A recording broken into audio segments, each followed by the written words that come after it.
Alady fahasivy volana aprily 2022. Alady voalohany manaraka ny Pasika anio ry havana. Mbola anatin'ny vanim-potoana fiarahantsika mankalaza an'Andriamanitra no nandresen'i Jesosy ny fahafatesana ka nanehoan'Andriamanitra ny fahavelomany mandrakizay isika. Miombona amin'ny Tomasy isika amin'ny fanambaram-pinoana fa Jesosy no tompoko sy Andriamanitra. Zava-dehibe amin'ny fiainam-pinoana ry havana, zany fanambaram-pinoana anantsika kristianina zany, manoloana ny zavatsarotra lalovantsika eto amin'izao tontolo izao ankehitriny, dia ho amafisitsika indray fa na inona zavatra mitranga, Jesosy no tompontsika sy Andriamanitsika.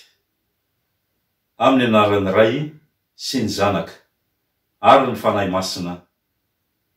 Amen. Ho an'izay rehetra mahalala an'Andriamanitra sady voantso ny masina, ho aminareo rehetra ny ry havana, ny fahasoavana sy ny fiadanana avy amin'Andriamanitra raintsika sy Jesosy Kristy tompontsika. Amen.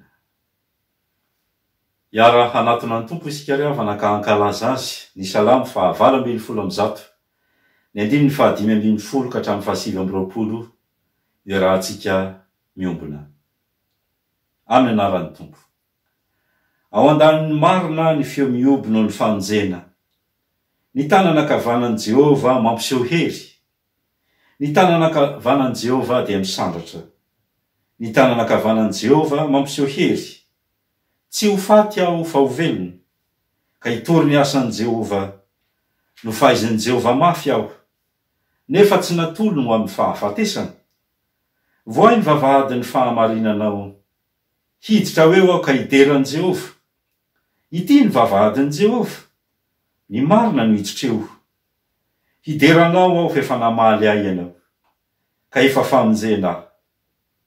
Ny vato izay nilavin'ny mpanao trano, no efa tonga fehizoro indrindra, avy tamin'i Jehova zany ka mahagaga eo masontsika.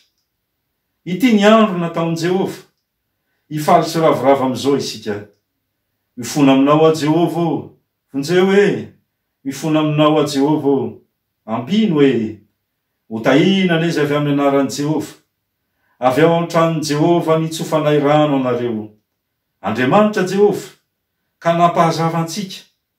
Ro izy kofeny fa anaty piravoravona na dia hatreo amin'ny tandroky ny alitara aza. Andriamanitra ianao ka hideranao aho. Eny Andriamanitra ka hanandratra anao aho. Miderahan'i Jehova fa tsara izy, eny mandrak'izay ny fanondrampony. Amen.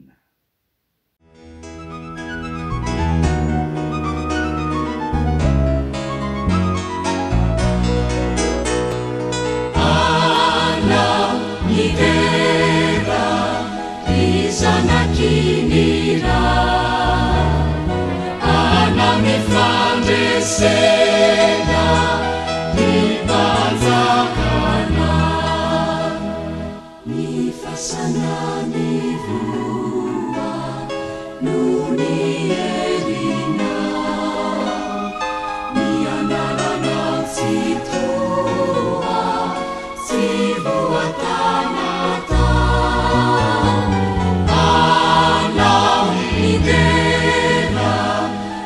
Zanakinira ana mifandresena nibanjakana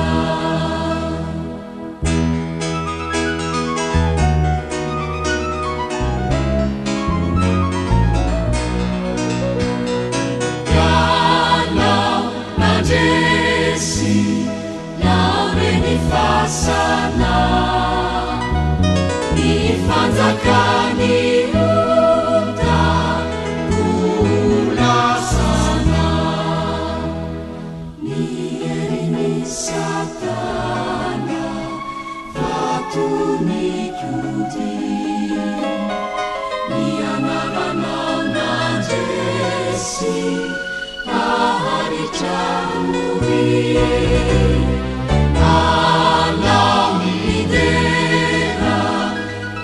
Zanakinira ana mifandresena nibanjakana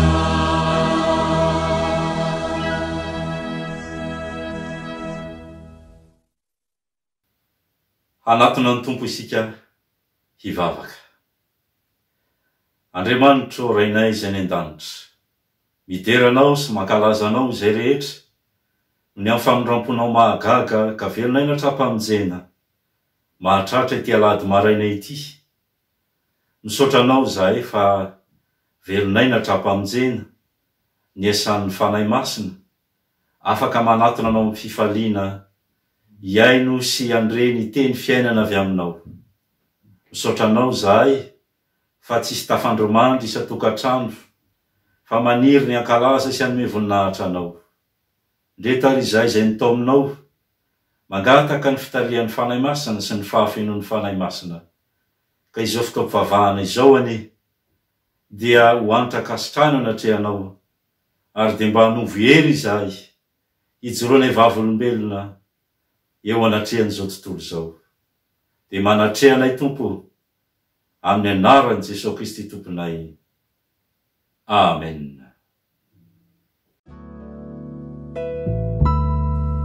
Ku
malala amin'ny tompo ao ka hanatrika ny tompo isika rehetra ka hanetry tena ary aiky ny fahadisoantsika ao anatrehany andeha samy anatona ny tompo ary fona amin'ny fotsika tsiraray avy isika rehetra iara ivavaka isika. Ry Andriamanitra tomporainay izay ny an-danitro manoloana ny fahamarinanao sy ny fahamasinanao dia manatona anao izay olombelona mpanota misalasala mandrakarivo zahay ny amin'ny fitondranao sy ny fitantananao ny fiainanay ny fitantananao ny fiainan'izao tontolo izao. Efa nisalasala tokoa izay ny amin'ny Andriamanitra velonanao kanefa disoranay anao ny amin'ny teninao fa efa nandresan'ny fahafatesanay anao. Indro tompo efa notateo anatrehanao zahay tamin'ny natin'ny eritreritra itany tamin'ny fiteninay sy tamin'ny asanay aza ka indro niala tamin'ny didinao zay rehetra. Ndreto zay manatona anao mpanetretena miaiky fa tsy mendrika ao anatrehanao koa izay rehetra miombona manao hoe ry Rainebe famindram-po mitalao aminao zahay mamelany kelokay diovy izay ho afa-pahotana sasao izay ho afa-keloka ary avaozy ny fanahinay mbo veloko anompo anao ny fitiavan'i Jesosy Kristy mpamonjy anay no angatanay aminao. Amen.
Riavana malalo amin'ny tompo ho amintsika izay mibebaka marina raiso ankehitriny ny teny famelan-keloka sy fihavanana omen'Andriamanitra anao.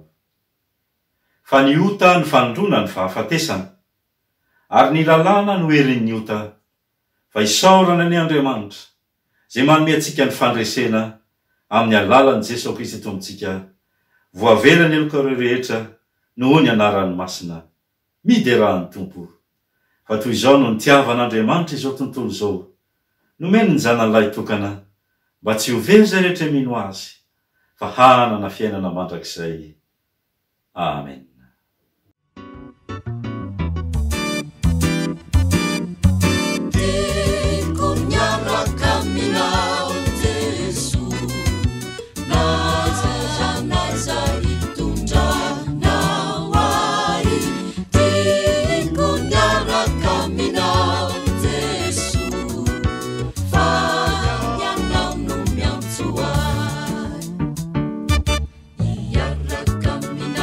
Wow.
satria efa voavela heloka isika ry havana dia afaka mandre sy mandray ny sitrapon'Andriamanitra tia ny velomantsika indray.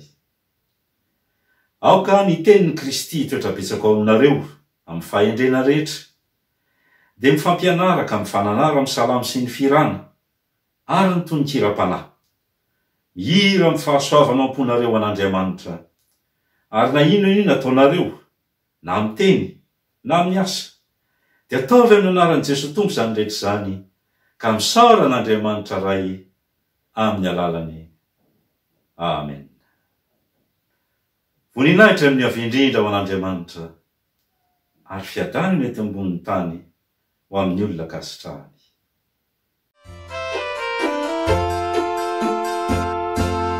Jesosy akaizany zaza tompoko,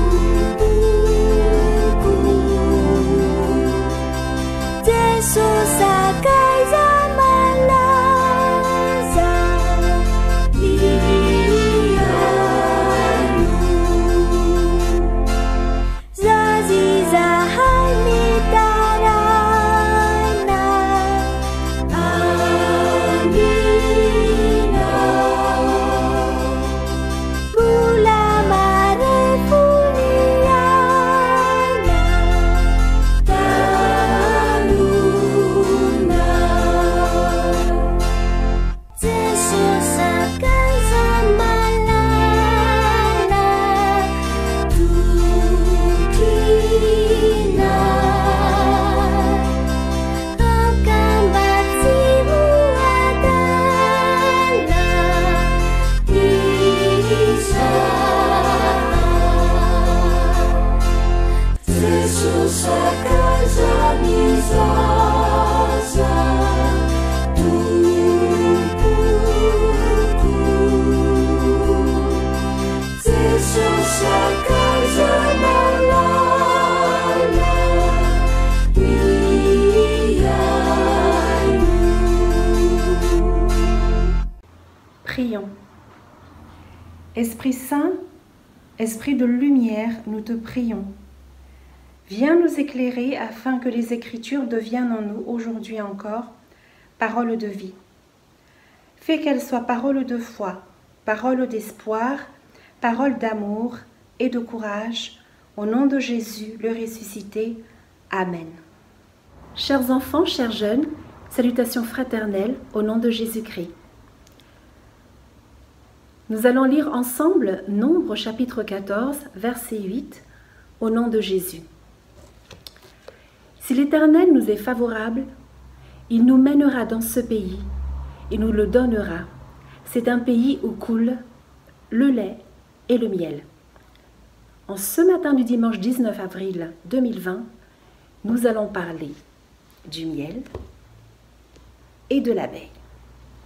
Insecte, l'abeille est petite parmi les êtres zélés, mais ce qu'elle produit est d'une douceur délicieuse. Elle ne vit pas seule, mais en colonie dans une ruche. Elle est réputée comme travailleuse, courageuse, prête à se sacrifier pour défendre sa colonie. Elle produit le miel en visitant les fleurs pour y chercher la nourriture de la ruche. On dit qu'elle butine. Elle stocke ensuite le précieux liquide sans le digérer dans son estomac à miel. De retour à la ruche, elle rend le nectar directement dans le jabot d'une abeille receveuse qui attend près de l'entrée du refuge. Alors, que fait-on avec le miel? Quelques exemples. On le tartine sur le pain, on peut faire du gâteau avec, il est utilisé pour donner de la saveur au curry, il est aussi un ingrédient dans la fabrication de médicaments à base d'aloe par exemple, et également un composant dans certains produits de beauté. Le miel est symbole de douceur, d'amour, de bonheur, voire de longévité. Que dit la Bible? Psaume 119, verset 103, au nom de Jésus. Que tes paroles sont douces à mon palais, plus que le miel à ma bouche. Le miel est offert par les abeilles, qui signifie la parole. L'abeille, c'est donc la parole, voire la parole de Dieu. Cette douceur, cette présence de Dieu, elle est donc produite par la parole et plus particulièrement par la parole de Dieu. C'est en l'écoutant, en méditant, en lisant cette parole que notre foi peut progresser, se constituer et grandir. Nous avons la chance d'avoir à disposition dans la Bible les plus beaux et plus grands textes de l'humanité. Nous avons célébré la résurrection du Christ. Il a vaincu la mort et nous promet la vie éternelle, le pays où coule le lait et le miel. Comment hériter de la vie éternelle? Crois au Seigneur Jésus et tu seras sauvé, toi et ta famille. Actes chapitre 16, verset 31. L'apôtre Thomas Didyme, qui signifie jumeau, a été le premier à reconnaître Jésus comme son Seigneur et son Dieu. Dans Jean chapitre 20, verset 28, il s'écria « Mon Seigneur et mon Dieu ». Qui sera parmi vous le jumeau de Thomas? Il est un merveilleux compagnon du Christ qui nous aide à vivre notre vocation de disciple. Durant le confinement, nos sorties sont réglementées, mais nous pouvons toujours servir Jésus en obéissant à nos parents. Un des 10 commandements. En consolant ceux qui sont tristes, isolés, par des paroles douces comme le miel. Jésus, avec Thomas et les autres apôtres, en nourrit 5000 hommes. Réfléchissons aussi à ce qu'on peut faire pour les plus démunis et aussi pour l'Église, la ruche imagée à laquelle nous appartenons. Soyez richement bénis. À Dieu seul la gloire. Amen. Prions. Seigneur, merci pour les 5 minutes de prédication en français destinées aux enfants et aux jeunes. Nous aimerions faire le bien, faire de notre mieux, mais nous avons besoin de ton soutien. Bénis chaque famille, ensemble ou séparée par la distance. Paix, paix à celui qui est loin et à celui qui est près. Au nom de Jésus, Amen.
Tonga amin'ny fotoana izay hamakina ny tenin'ny soratra masintsika ry havana.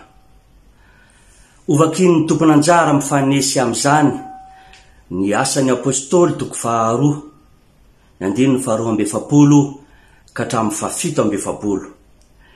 Ny epistily voalohany nosorata amin'ny Petera toko 1 raisika ny 7 ka hatramin'ny 7. Ny filazantsara nosoratan'ny Jaona toko 20 ny 7:70 ka hatramin'ny faharaiky amby telopolo. Vavakytsika. Tomb'Andriamanitra lehibe indrindro, misaotra anao afaka manao zao fanompopo vavahana izao indray. Misaotra Tompo, lehibe ny fitiavanao, lehibe ny fitahinao. Nomenao hery sy tanjaka, fahasalamana, fahavitriana. Eny Tompo malalo, zany no nomenao anay ankehitriny. Misaotra amin'ny fitiavanao lehibe. Ankehitriny amaky ny teninao, eny mangataka amin'ny fanahy masina izay asa mahery ao anatinay, anokatra ny saina mampanahanay, ka mba tsy ho teny mandalo fotsiny zany, fa ho teny iainana miasa mahery ao anatinay Tompo. Fanahy masinao, tsy ho an'ny mamaky teny ihany, fa ho an'ny fiangonanao, eny indrindra ihany tsy ho an'ny mpanomponao izay mbola hitondra ny hafatra sy ny tory teny. Omena suzaraina amin'izao fiangonanao izao. Miasa mahery fanahy masinao, mino sy manantena fa miaino ianao. Mamelany elokay manondrafo aminay. Misaotra Tompo. Amen.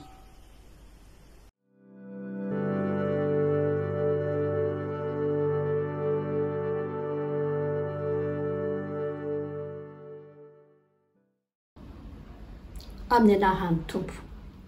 Ary izy ireo naharitra tamin'ny fampianaran'ny apôstôly sy ny fombonana sy ny famakinana mofo ary ny fivavahana, dia raiky tahotra ny olona rehetra teo, ary fagagana sy famantarana maro no nataony apôstôly. Ary izay rehetra nino dia niray toerana, sady niombonana avokoa ny fananany rehetra, ary namidy ny taniny sy ny fananany, ka nozarainy tamin'izy rehetra arak'izay nilainy avy. Ary dia niraisana isan'andro izy, ka nazotona keo akanjan'ny tempoly, ary namaky mofo tao an-trano, ka nihinan-kanina tamin'ny fifaliana sy ny fahatsoram-po. Nideran'Andriamanitra sady nahita fitita amin'ny vahoaka rehetra, ary ny olombonjena dia nanampiny ny Tompo isan'andro ho isan'ireo. Amen.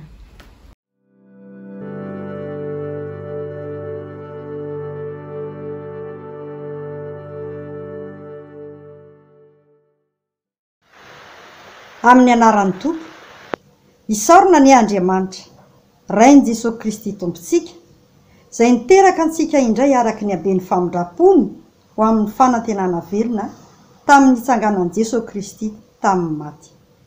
Ho amin'ny lova tsy mety simba, tsy misy loto, tsy mety levina, voatahiry any an-danitra ho anareo, izay arovan'ny herin'Andriamanitra amin'ny finoana ho amin'ny famonjena efa vonona aseho any aparany.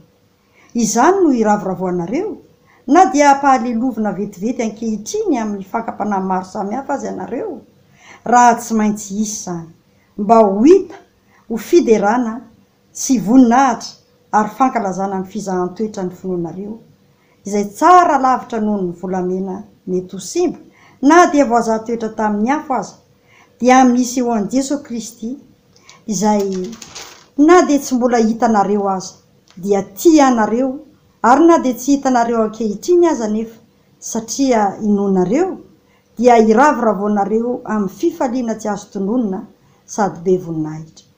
Mandray ny antony finoanareo, dia ny famonjena ny fanahy. Amen.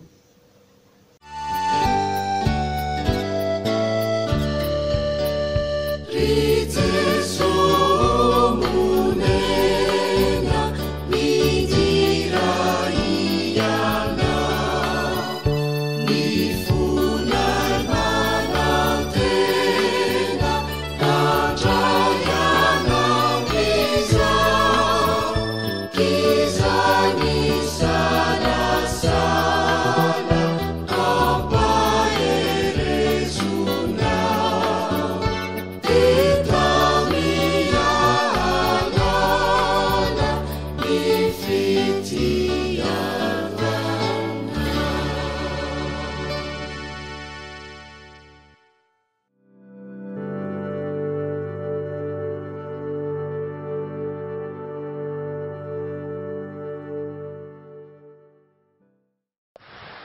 amin'ny anaran'i Jesosy.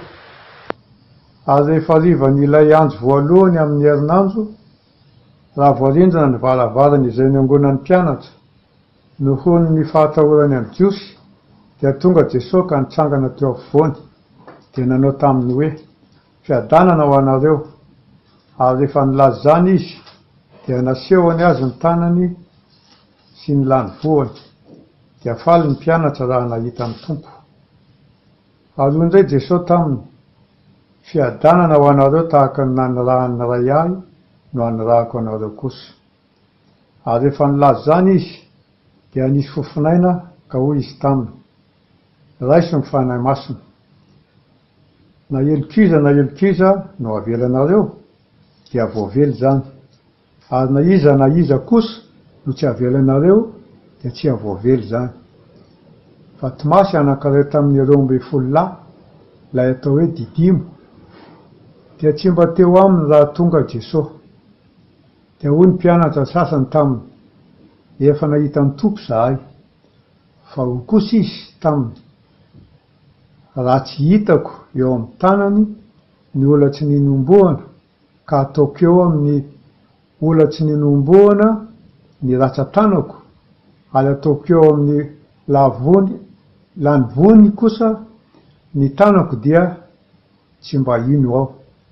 Ary no ny afaka valona dia tafangona teo indray ny mpianany, ary teo koa Tomasy. Dia tonga Jesosy rehefa voarindrina ny varavarana ka nitsangana teo afovoany, dia nanao hoe: fiadanana ho anareo. Ary hoy izy tamin'ny Tomasy: ato efeto ny ratsan-tananao, ka jereo ny tanako.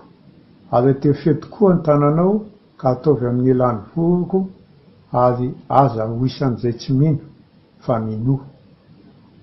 Dia namaly Tomasy ka nanao taminy hoe: Tompoko sy Andriamanitro. Hoy Jesosy taminy: satria nahita ahy ianao dia nino, sambatra kosa izay tsy nahita nefa nino. Ary nisy famantarana maro hafa koa nataon'i Jesosy teo imason'ny mpianatra, izay tsy voasoratra amin'ity boky ity, fa voasoratra izao: mba henonareo fa Jesosy no Kristy, zanak'Andriamanitra, ary mba hananareo fiainana amin'ny anarany, raha mino ianareo. Amen.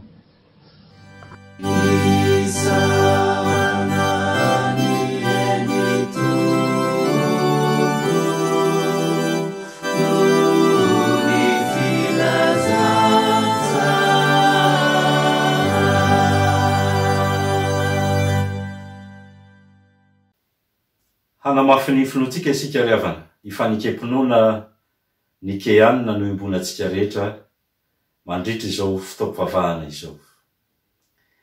Isika mino an'Andriamanitra tokana ray tsy tofo, na ary ny lanitra sy ny tany, ary ny zavatra rehetra, na ny hita na ny tsy hita. Izao mino an' Jesosy Kristy tompo tokana, zanakalahy tokan'Andriamanitra, teraky ny ray talohan'izao rehetra izao.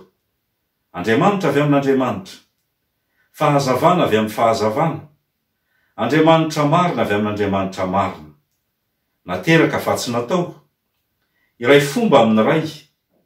Izy ny nahariany zao rehetra izao, nidina avy any an-danitra ho antsika olombelona sy ho famonjenantsika, ary tonga nofo tao Maria Virjina no nierin'ny fanahy masina, ka tonga olombelona. Nombona tamin'ny azo fijaliana ho antsika tamin'ny andron'ny Ponty Pilato, nijaly ary nalevina, nitsangana velona tamin'ny andro fahatelo araka ny soratra masina, niakatra any an-danitra, mipetraka eo ankavanan'ny ray, ary ho avindray ambony nahatra hitsara ny velona sy ny maty, ka tsy hanapahataperana ny fanjakany. Isika mino ny fanahy masina, tompo sy mpamelona avy amin'ny ray sy ny zanaka, hitsahona sy miamboninahitra miaraka amin'ny ray sy ny zanaka, ary niteny tamin'ny vavany mpaminany. Isika mino fiangonana iray, masina, manerana izao rehetra izao, araka ny fanorenan'ny apôstôly. Izao manaiky ny batisa iray ho famelan-keloka, ary miandry ny fitsanganana ny maty sy ny fiainana mandrakizay. Amen.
mbola mampitomona ao aminao hatrany ny ry havana ny fahasoavana sy ny fiadanana avy amin'Andriamanitra raintsika sy Jesosy Kristy tombontsika. Amen.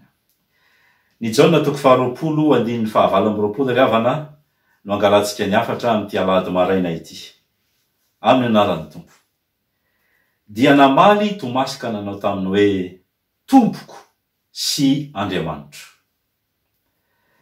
Fanambaram-pinoana goavana sy lehibe ry havana. Zany ambaran'ny Tomasy izay anisan'ny apôstôly 12 zany. Teo anatrehan'i Jesosy Kristy izay nitsangana tamin'ny maty ka niseho mivantana tamin'izy ireo.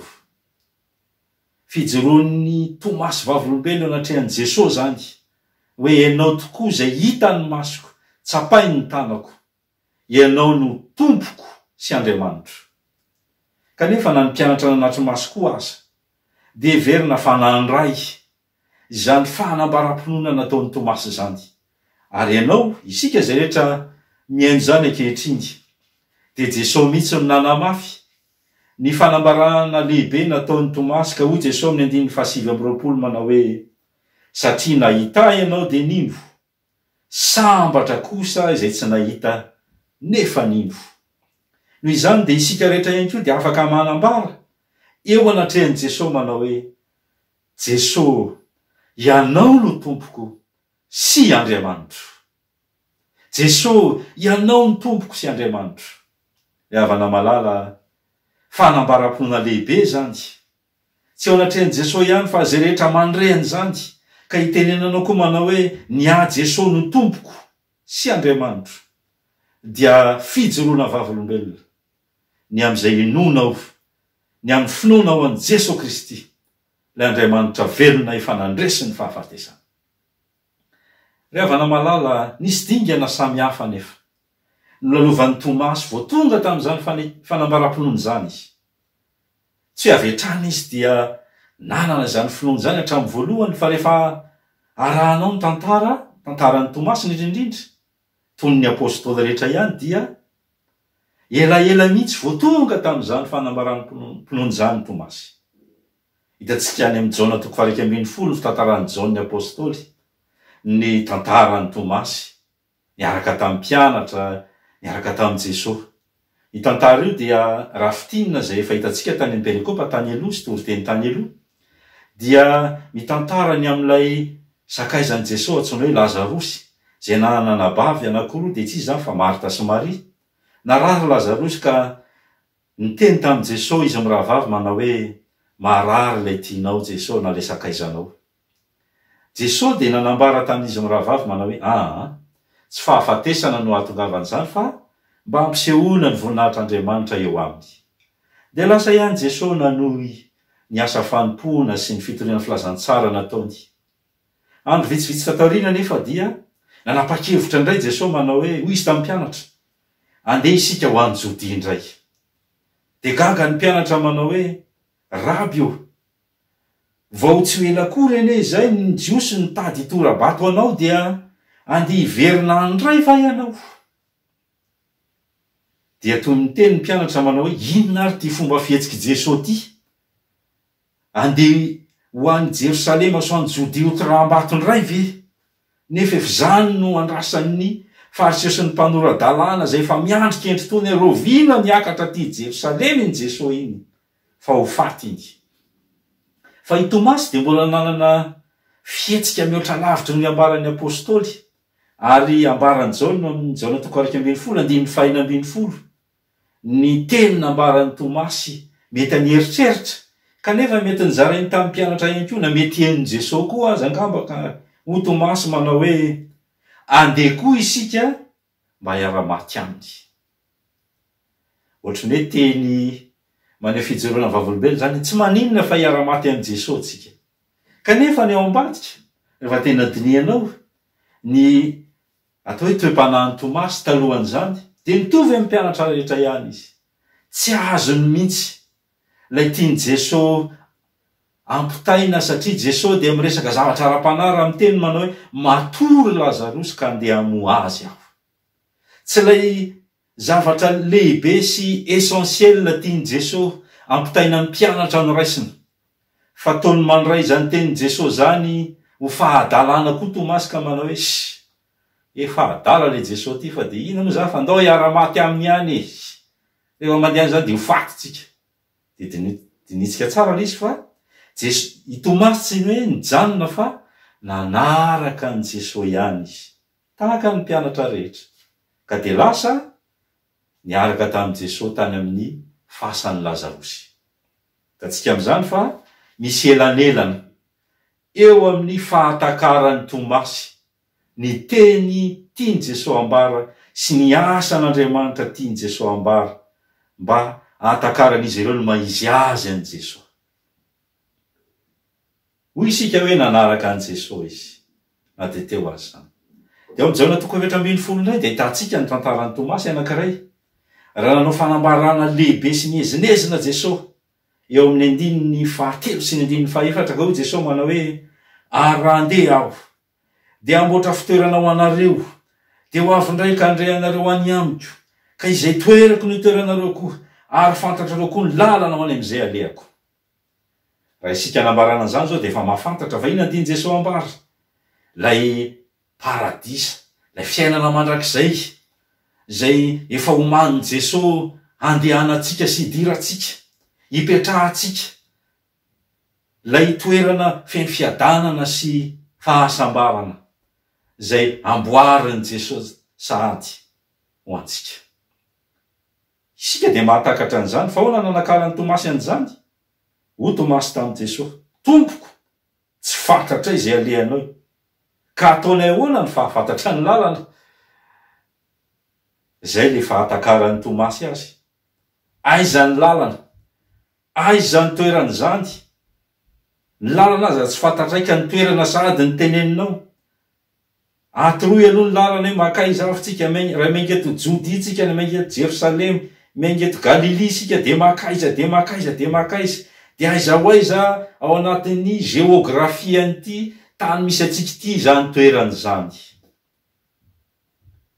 Jesosy tsy nanome tsiny azy raha tsy natakatra izy fa namaly Jesosy ho an'ny mpianatra rehetra ny 9:4 manao hoe izao ny lalana sy fahamarinana ary fiainana, tsy misy olona mankany amin'ray afa-tsy amin'ny alalako. Mbola misy elanelana iray ny fahatakarany Jesosy, ny fahatakarany Tomasy, ny teniny Jesosy zay tiany Jesosy ambara. Mbola tsy fantatry Tomasy ary mbola tsy afaka maneho ampahabe maso ny fanambaram-ponona zay nambara tery aloha Tomasy satria nahoana tsy mahatakatra ny efim-panahy tiany Jesosy ampitainy izy. Rehavana malala tsy izany ihany anie no fantatry Tomasy mahakasika an' Jesosy fa nanatrika an'ireo fahagagana samy hafa nataon'ny tompo izy, nanatrika an'ireo asa fanasitranana, nanatrika ny fanomezana sakafo ny olona maro Tomasy. Fahitatsika am'izany fa ny fahagagana zay mety ho hitan'ny mason'ny olona dia tsy hitondra azy eo am' Jesosy Kristy marina ka hatakarany maizy azy an' Jesosy Kristy. Fa asan'ny fanahy masina tahaka an'izay niasan'ny fanahy masina tamin'ny Petera fa izay ao amin'ny Matotoko 4:40 raha nanontany Jesosy tamin'ny mpianatra amin'ny 5:10 manao hoe fa ianao kosa manao ao izy? De namaly Simona Petera ka nanao hoe ianao ny Kristy zanak'Andriamanitra velona. De namaly azy Jesosy ka nanao taminy hoe sambatra ianao Simona Barjona, fa tsy nofo aman-drano naneo anao zany fa naraiko izay ny an-danitra. Misy asan'Andriamanitra, misy asan'ny fanahy masina zay miasa ao anatin'ny olona mba hatakarany maizy azy an' Jesosy. Fa raha ny zavatra hita maso fotsiny no anakinana hoe rehefa anehoana mirakla reto olo reto, rehefa anehoana fahagagana sy fanasitranana dia ahitany Jesosy ary atakatra ny maizy azy an' Jesosy izy. Tatsika eto fa na i Tomasy aza de tsy natakatra an'izany, fa i Petera kosa de efa ohatra velona anankiray zay natakatra an'izany. Ditatsika raha miverina amin'ny Jaona 2:20 isika, ny 9:20 teo, fa niaona tamin'i Jesosy ny mpianatra, ny fiainana voalohany de ny arivan'ilay andro alahady zay nisehoany Jesosy tamin'ny Maria Magdalena ny maraina, de nivory tao amin'ny efitra anankiray ny mpianatra tany am'izay tsy fantatra tany, tany amin'ny toerana tsy fantatra tany satria mbola niafina izy ireo. Ny 120 ny tantaran'izany. Rehefa voarindrina hoy ny filazany Jaona azy ny trano dia niditra Jesosy ka niteny tamin'ny mpianatra manao hoe fiadanana ho anareo. De nasehony azy ny tanany sy ny lany vony, de faly ny mpianatra raha nahita ny tompo. Mpianatra firy areo ianao ny teo? Mpianatra 10 ny teo, fa nisy anankiray ny tsy teo. Iza ny tsy teo? Tomasy ny tsy teo. Satria ny fandraisan'ny Tomasy ny tenin'ireo vehivavy zay nilaza hoe efa nahita ny tompo zay, de heveriny fa rediredy, heveriny fa vehivavy efa lasa dala koa reto, efa vontina alahelo loatra, ka asa manofinofy anga fa nahitany Jesosy tany hony izy. De lasa i Tomasy nanao ny asa mandrarany andavanandro, kefa tsisy Jesosy atenaina tsony moa zany. De lasa nanao ny asa andavanandro ihany, de lasa de tany. Ny mpianatra 10 lany nahitany Jesosy. Nataony Jesosy tamin'ireo mpianatra 10 reo de hoy izy hoe raisy ny fanahy masina. Zany hoe ny mpianatra ny tompo teo de fa nandray ny fanahy masina. Ary ny fandraisan'ny fanahy masina zay no hanamafy ny finoany an'io Jesosy zay efa nitsangana tamin'ny maty io. De raha manompo tantara Jao no toko 20 hitantsika amin'ny 9:20 sy ny manaraka. Nandresy lahatra ny mpianatra sasany, efa nahita ny tompo zay. Fa i Tomasy kosa dia niteny manao raha tsy hitako mihitsy raha ngatia ny tanany sy ny olatry ny nomboly, ka ataoko amin'ny olatry ny nombona ny ratsan-tanako, ary ataoko amin'ny lany vony koa ny tanako, de tsy mba ino an'izany aho. Fandresy lahatra teo. Tsy resy lahatra tamin'iny alina iny izy, fa de nitoizany tokoa ny asa mandrarana sy ny herinandro. De maneho ny 120. Rehefa afaka valona, de tafangona indray ireo mpianatry teo am'izay Tomasy. Rehefa teo Tomasy, de tonga Jesosy nitsangana teo afovoany, na de voarindrina zany varavarana rehetra. Teo Jesosy manao hoe fiadanana ho anareo. Ary izy tamy Tomasy, atefo eto amin'ny ratsan-tanako ny tananao, ka ataovy amin'ny lany voko, ary aza ho isan'izay tsy mino fa minofo. De io le fanekemponina nataony Tomasy manao hoe tompoko sy Andriamanitro. Tonga tamin'ny finoana any Jesosy Kristy ho tompo sy Andriamanitra izy, satria nahoana ny asan'ny fanahy masina. Asan'ny fanahy masina no ahafahan'ny olona anankiray manambara izany fanambaram-pinoana lehibe izany. Tsy asan'ny saina fotsiny ihany ka mieritreritra many ataoko zay inonany Jesosy io. Kanefa rehefa tena ralinina ny finoko de tsy tena mino azo Andriamanitra akory aho. Tsy tena izy ny tompon'ny fiainako. Fa ny olona manana izany fanambaram-pinoana zany, de afaka ivelomany ary tsy maintsy ivelomany zany eo amin'ny androm-piainany manontolo. Misy tantara samihafa ry havana zay manambara ny amin'ny tantarany Tomasy ity tato aoriana. Zany hoe tsy nijanona teo ny fahafantarana any Tomasy. I Tomasy moa de anisan'ireo apôstôly zay niezaka nitoro ny filazantsara niaraka tamin'ny apôstôly rehetra. Raha mijery any amin'ny asan'ny apôstôly sika dia teo ny apôstôly 12 satria efa nisoloana ny Matia i Jodasy, dia anisany nandray ny fanahy masina ihany koa tamin'ny andron'ny Pentekosta i Tomasy, ka de lasa nitoro filazantsara izy. Ary ambaran'ireo tantara samihafa fa nandeha tonga hatrany Inde izy, zany hoe ny Pakistan ankehitriny am'izao vanim-potoanantsika izao, nenga tany Babilôny izy de nakany Inde. De rehefa tonga tany Inde izy, de misy ireo mpanoratra tantara tamin'ny Moyen Âge, anatin'izany ny légende dorée zay nisoratan'ilay olona anankiray antsoina hoe Jacques de Voragine. De mitantara izy hoe nanahoana moa ty Tomasy ty tam'izany fotoana zany. De ny tantara anankiray niarahany tamin'ny mpanjaka anankiray antsoina hoe Gondopharès premier izy.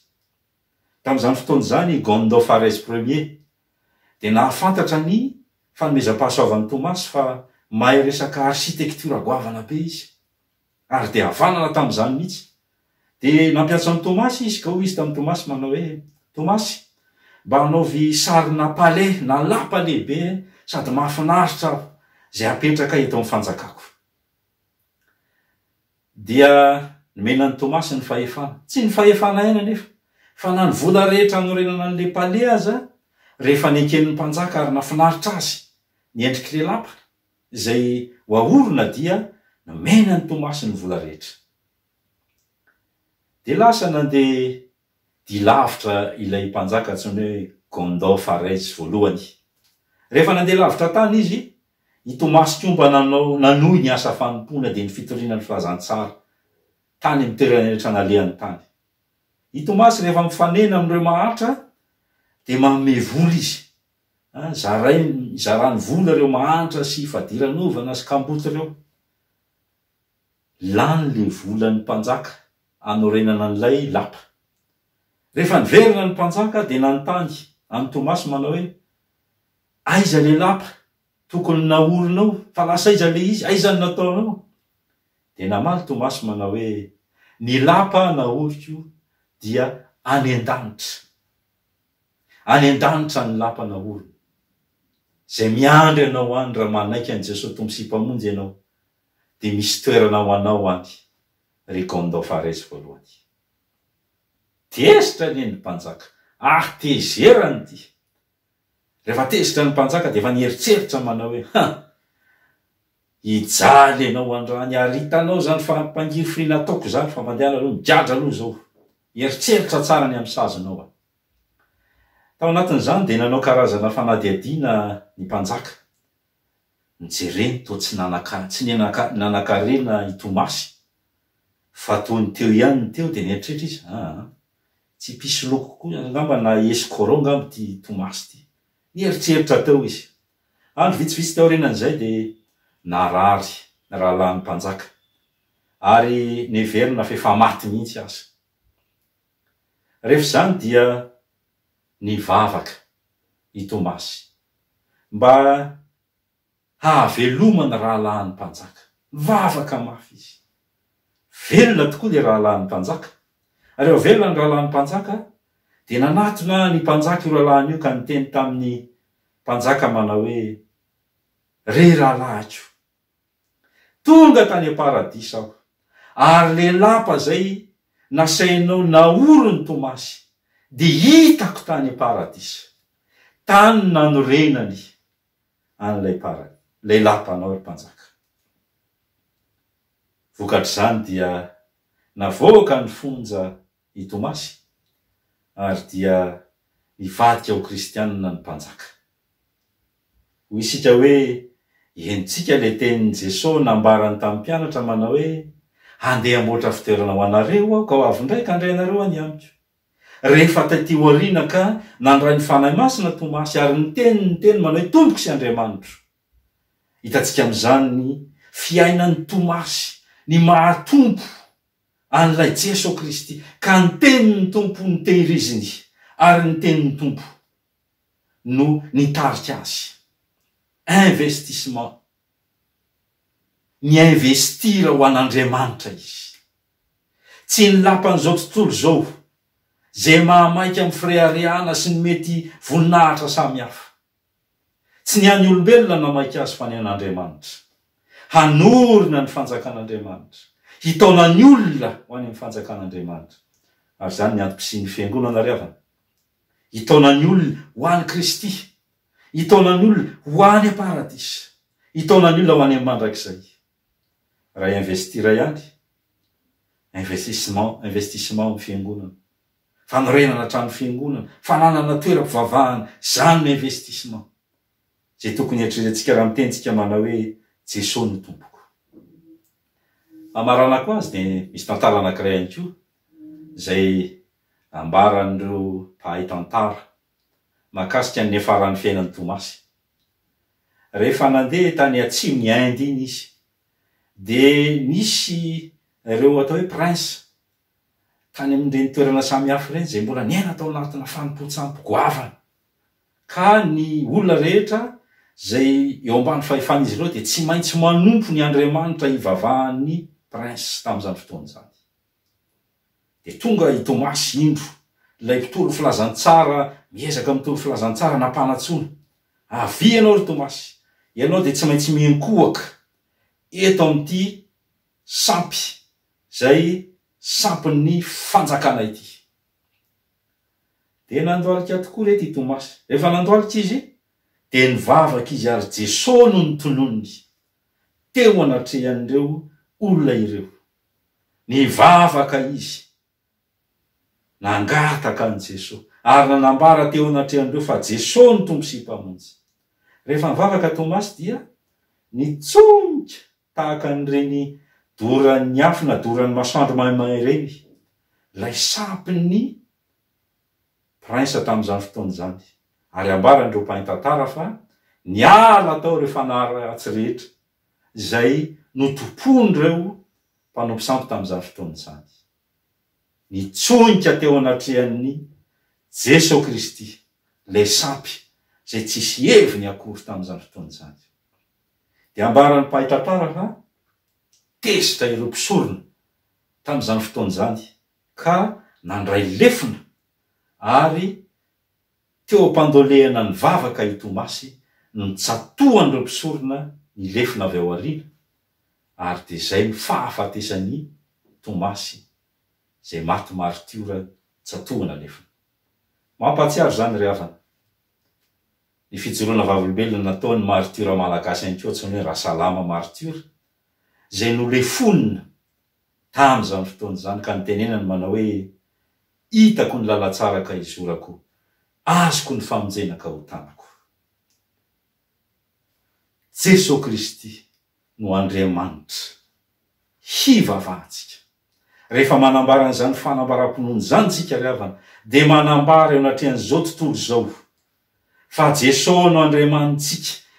Io no Andriamanitra ambarany Baiboly zay inotsika ary fikiratsika fa na ina zavatra mitranga eto ambonin'ny tany de tsy ala amin'Andriamanitra naoviana isika, fa ifikitraminy, ka na aretiny ity, na fanenjehana ity, na fahoriana, na fahafatesana, Jesosy no Tompo sy Andriamanitra hivavahantsika.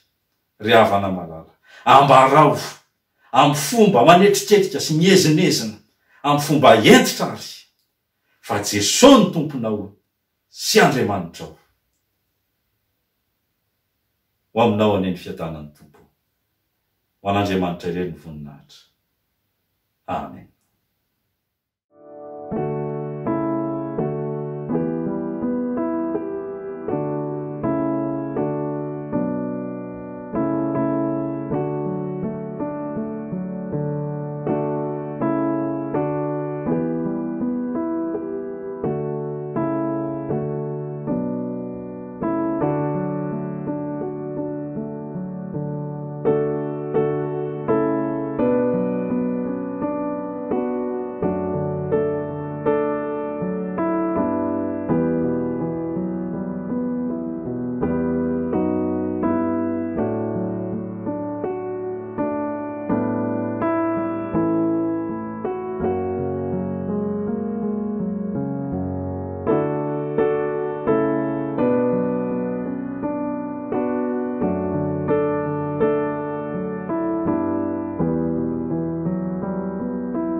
miombona amin'ny vavaka fangatahana isika ry havana.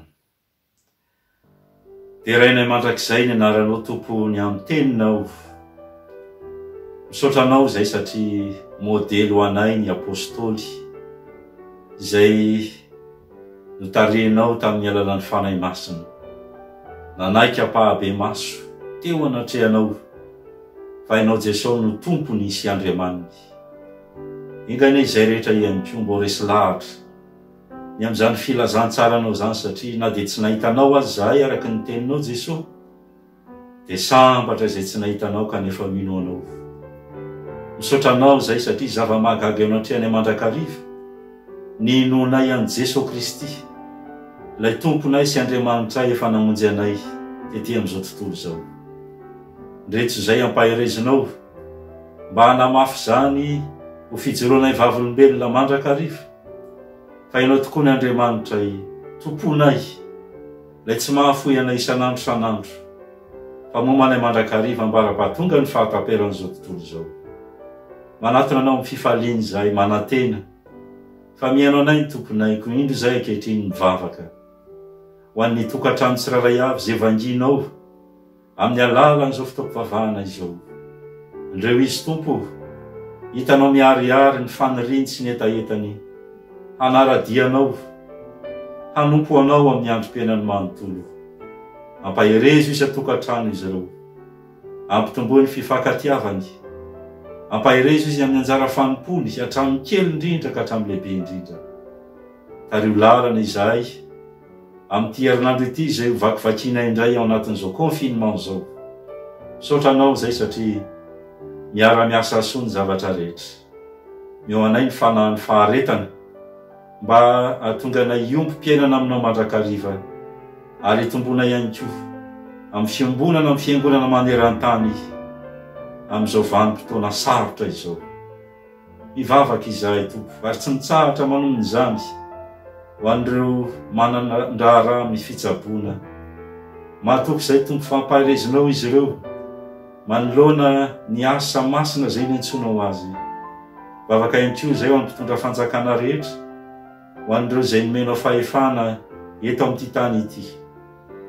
Ampaherezo ary torosaina endry amin'ny alalan'ny fanahy masina amin'izay ezaka rehetra tsara ampandrosoana sy hitondram-baolana ho an'izao tontolo izao. Ary zevitra tsy avy aminao koa tompo dia mba sakano. Mametraka ho ampelantananao ireo tsy salama rehetra izay, ianao nangatahanay mba hamangy sy hitsidika an'izy ireny. Misy eo anivon'ny ankonanay eo, misy eo anivon'ny fianakaviana, misy any amin'ny hôpitaly. Tsy miafina aminao koa nefa tompo, ny alahelo midona eto amin'izao tontolo izao noho ny fahafatesan'ny olona maro. Mivavaka ho an'ireo izay manamanjo rehetra izay, angatahanay ny fanahy ny fampahirezana hitoetra amin'izy ireo tsiraray avy.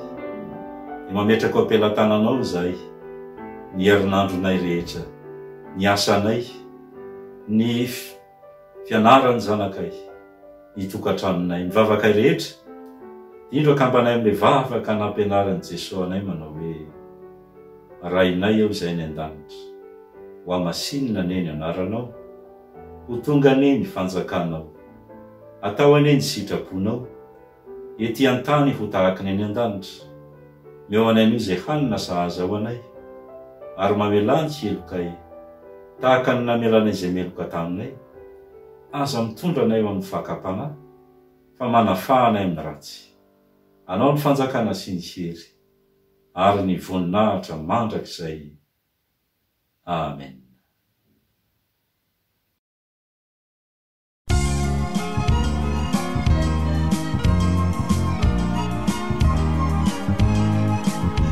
Ianao zay mitady ny fiadanao-tso amin'izao fiainan'izao, tamangy mankatsy ary sy aro, nikorana riko milalao, kanefa tsy mahity izay mahasoa, fahaizana foana ny mofo.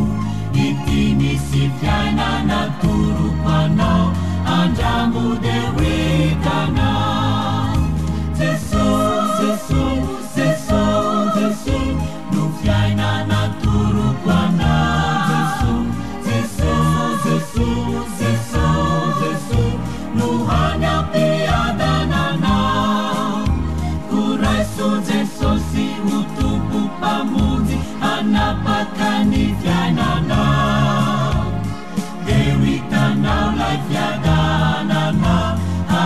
haritro mandrakizay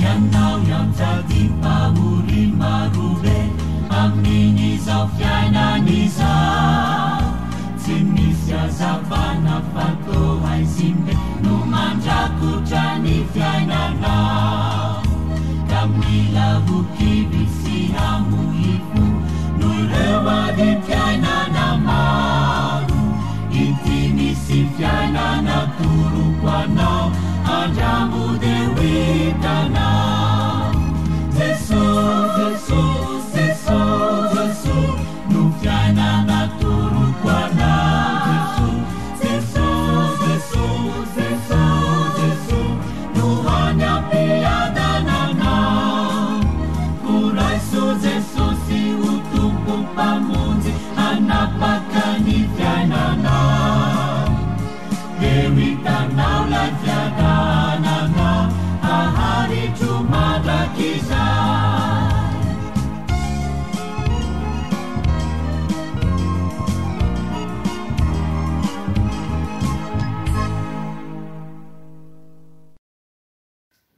ry havana malala melo lalana antsika eny amin'izao tontolo izao ny tompo ka manafatra antsika rehetra manao hoe minoany Jesosy tompo dia ho vonjena ianao sy ny ankohonanao amafiso izany fanekemponontsika izany ry havana sy ny fanambaram-ponontsika fa Jesosy tokoa ny tompontsika sy andriamanitsika ao amin'ny reriny misy ny famonjena izy no mampanantenantsika ny fiainana mandrakizay izy ilay tena Andriamanitra tsy Andriamanitra ho rery ihany fa Andriamanitra ho sy ny taranakao mandiby ianao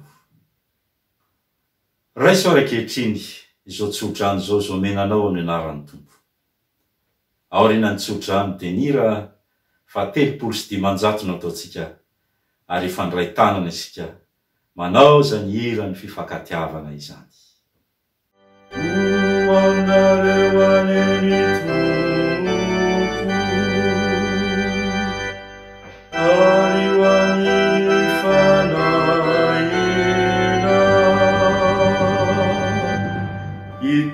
Ianareo aneny tompo ka iaro anareo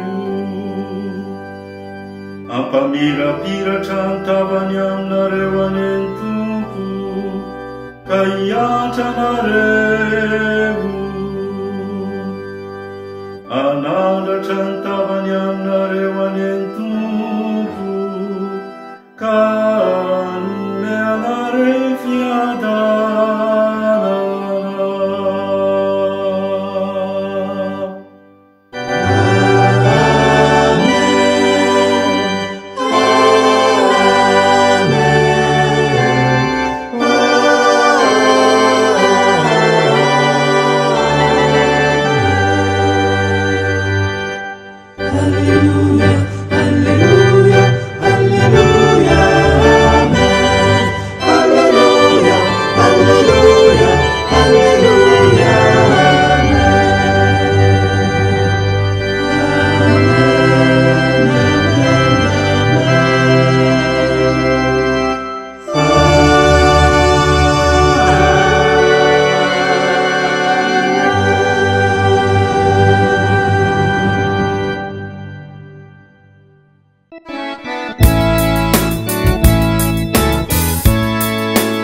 voninahitra ho an'Andriamanitra ray zanaka ary fanay masina zay hatramy taloha indrindra sankehitriny aro mandrakizay.